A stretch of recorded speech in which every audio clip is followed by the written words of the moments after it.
ঠিক না বলেন? তারপর দিন কোনোদিন গরু আপনার নামে কোনোদিন মামলা করে না।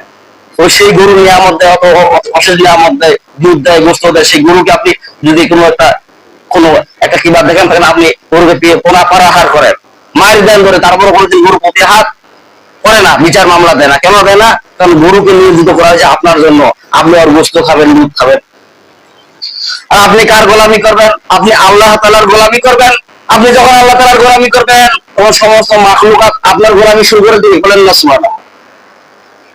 আর যখন আপনি আল্লাহ তাআলার গোলামি করবেন না, তখন এই পশু জন্তু গুলাই আপনার গোলামি করা লাগবে। তারাও আপনাকে অত মূল্যায়ন করবে না, তারা আল্লাহকে মূল্যায়ন না করার কারণে অভিশপ্ত জীবন যাপন করবে। আল্লাহ তাআলার গোলামি করা, চারদিকে যিনি গোলামি করা মনে করিয়েন। সেই চন্দ্র সূর্য আল্লাহ কেন তৈরি করেছেন? বান্দাদের জন্যই তৈরি করেছেন, বলেন না সুবহানাল্লাহ। এই যে সূর্য 9,30,00,000 মাইল উপরে আছে, এখান থেকে তাপ দিচ্ছেন, আপনি তাপ সহ্য করতে পারতেছেন না। ওদের রোজ কেমন দিন হাত মাথার উপরে সূর্য থাকবে, তখন কেমন বসা হবে? তখন আল্লাহ তাআলার আরশের ছায়া ছাড়া আর কোনো ছায়া থাকবে না। 7 শ্রেণীকে আল্লাহ পাক ওদেরকে আমাদের দিন আরশের ছায়া নিচে জায়গা দিবেন। তার মধ্যে এক নম্বর হলো ইনসাফ করে, আদেল, যারা ন্যায় কোরআন বিচার করে। এখন তো বিচার তো অন্যরকম বিচার হয়ে গেছে। কেমন বিচার হয়ে গেছে? যে মুখে পানি নেয় না, ঢিলা কলম না, পোষা থাকে না, করে না, ওরাই আলেম ওলামার বিচার করে, হক লোকের বিচার করে। আগে তো ওর বিচার করা দরকার, যে ভাই আপনি সিগারেট খাচ্ছেন, এটা তো একটা অপরাধী কাম করবেন, ঠিক না বল? বলছে কেন আমি বিচার করি?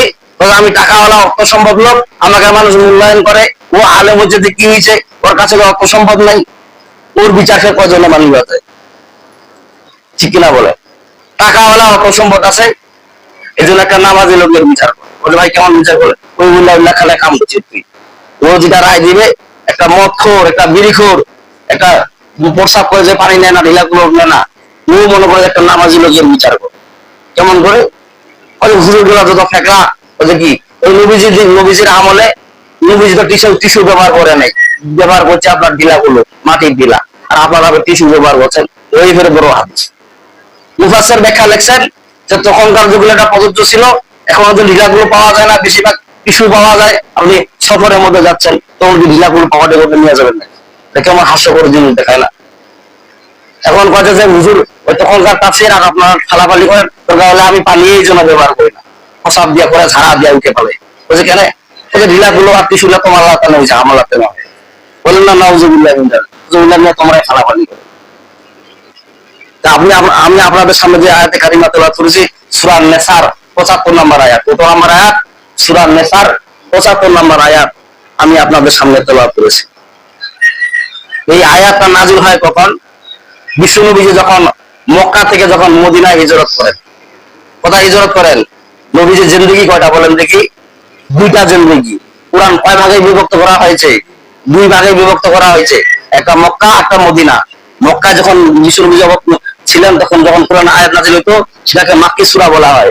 আর মদিনা যখন ছিলেন, তখন নাযিল হতো, ওটা মাদানী সূরা বলা হয়। এই যে মক্কি আর মাদানী 2 ভাগে বিভক্ত। বিশ্বনবীজি এই কোরআনকে 2 ভাগে বিভক্ত করা হয়েছে, মক্কা আর মদিনা। বিশ্বনবী যখন মক্কা থেকে যখন মদিনা গমন করলেন, কেন গমন করলেন? কাফেরদের অত্যাচারে, ওই যে রাতে অন্ধকারে বিশ্বনবীজিকে মারার জন্য পায়তারা করলেন। বিশ্বনবীজি 23 বছর জিন্দেগির মধ্যে, 17 বছর থেকে 40 বছর বয়স পর্যন্ত, এখানে 23 বছর জিন্দেগির মধ্যে এর আগে কোনো কোরআনের কথা, হক কথা বলে নাই, এই জন্য ওর উপর কোনো প্রসারণ করা হয়নি। যখন এই বিশ্বনবীজি কোরআনের কথা বললেন, হালাল হারামের কথা বললেন, সুদ কথা বললেন, তখন এই বিশ্বনবীর মধ্যে কাফেরের মক্কার কুমার বংশেরা অত্যাচার শুরু করে দিয়ে দিল। তখন এই বিশ্বনবীজি মক্কা ছেড়ে কোথায়? মদিনায় ভ্রমণ করলেন। কেন হিজরত করলেন? এই কাফেরদের অত্যাচারে। বিশ্বনবী যখন মক্কা ছেড়ে যখন মদিনায় ভ্রমণ করলেন, মদিনা যাওয়ার পরে বিশ্বনবীজি সেখানে রাজকীয় হয়ে গেলেন, বলেন না সুবহানাল্লাহ। মক্কাটা ছিল বিশ্বনবীর জন্ম একটা ভূমিষ্ঠ, সেখানে বিশ্বনবী জন্মগ্রহণ করেছেন। সেই মক্কাটা জন্মের মায়া ছাড়ে দিয়া তিনি মদিনায় ভ্রমণ করলেন। কেন? ইসলামের খাতির থেকে তাকে মারার জন্য পায়তারা করছিল, এই জন্য বিশ্বনবীজি মক্কা ছেড়ে মদিনায় ভ্রমণ করলেন। মদিনায় যখন ভ্রমণ করলেন, মদিনার কাফেরদেরকে ইসলামের দাওয়াত দিচ্ছেন। এক পর্যায়ে বিশ্বনবীজি বিজয় লাভ করলেন ইসলামের পথে, ইসলামের দাওয়াত দেওয়ার কারণে, বলেন না সুবহানাল্লাহ।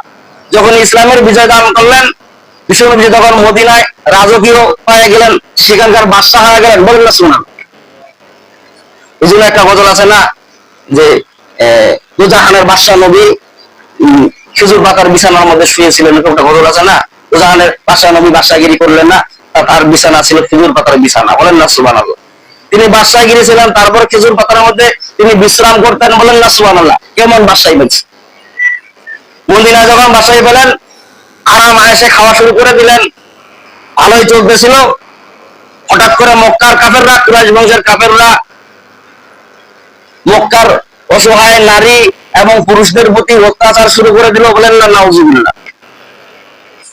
কুরাইশ বংশের ছেড়ে বিশ্বনবী যখন মদিনায় গমন করলেন, মদিনা যাওয়ার পরে ঘরে রাজকীয় পেলেন, রাজকীয় ভালোভাবে চলতেছেন, সুন্দর খাচ্ছেন বেড়াচ্ছেন, কোনো টেনশন নাই নবীজির, সুন্দর ভাবে চলতেছেন, কোনো নির্ভেজাল, কোনো ভেজাল নাই। হঠাৎ করে মক্কার মধ্যে মক্কার কুরাইশ বংশের কাফেররা অসহায় নর নারীর প্রতি এবং শিশুদের প্রতি অত্যাচার শুরু করে দিয়ে দিল। শিশুদেরকে পা ধরে উঁচু দিকে নিচের দিকে আছাড় মারে ফেলায়। তারপরে কুরাইশ বংশের অসহায় নারী যেগুলো আছে, ওই নারীদের প্রতি ধর্ষণ করা শুরু করে দিয়ে দিল, আর পুরুষদের প্রতি নির্যাতন চালা শুরু করে দিয়ে দিল। এই এলহাম বিশ্বনবীজির কানে গেলেন। বিশ্বনবীজি তখন কোথায় ছিলেন বলেন দেখি? মদিনায় ছিলেন। মদিনায় তিনি রাজকীয় হালতে চলতেছেন, আরাম আয়েশে চলতেছেন। এই ঘটনা মক্কার কাফেররা যখন মক্কার নারীর উপর অত্যাচার শুরু করে দিল, এই অত্যাচারের কথা নবীজির কানে গেলেন। নবীজি যখন ভাবলেন যে আমি তো এখানে রাজকীয় হালত ভাবে চলতেছি, আমি তো ভালো আরাম আয়েশ করতেছি, মক্কার কাফেররা ওদের প্রতি ওরাই তো আমাকে ছাড়াই দিছে, যাদের উপর নির্যাতন চালাচ্ছে তারাই তো আমাকে পরিকল্পনা করে, আমাকে ষড়যন্ত্র করে, আমাকে হেস্তনস্ত করে আমাকে মদিনায় পাঠাই দিল। আমি মদিনায় আরাম আয়েশ করতেছি, ওরা মায়ের খাচ্ছে, খাওয়া আমার কি কাছে যায়? এরকম লোক আছে না নাই? এরকম প্রকৃতি লোক আছে না নাই? আমি এক এলাকায় বসবাস করি, ওই এলাকার মধ্যে লোক আমার নির্যাতন চালাইছে, এই জন্য আমি আরেক এলাকায় যা বসবাস করতেছি, ওখানে রাজকীয় হালত পাচ্ছি, খাওয়া দাওয়া পাচ্ছি, আর ওই এলাকায় মারামারি লাগছে, অসহায় শিশু নারী মানুষ নির্যাতন ভাবে মারতেছে, আর আমি এটা হওয়ার তোমরা এলা বুঝো খেলা। এরকম লোক আছে না নাই? আল্লাহ পাক বরদাস্ত করলে পারলেন না। আল্লাহ পাক সূরা নিসার ৭৫ নম্বর আয়াত নাযিল করে দিলেন।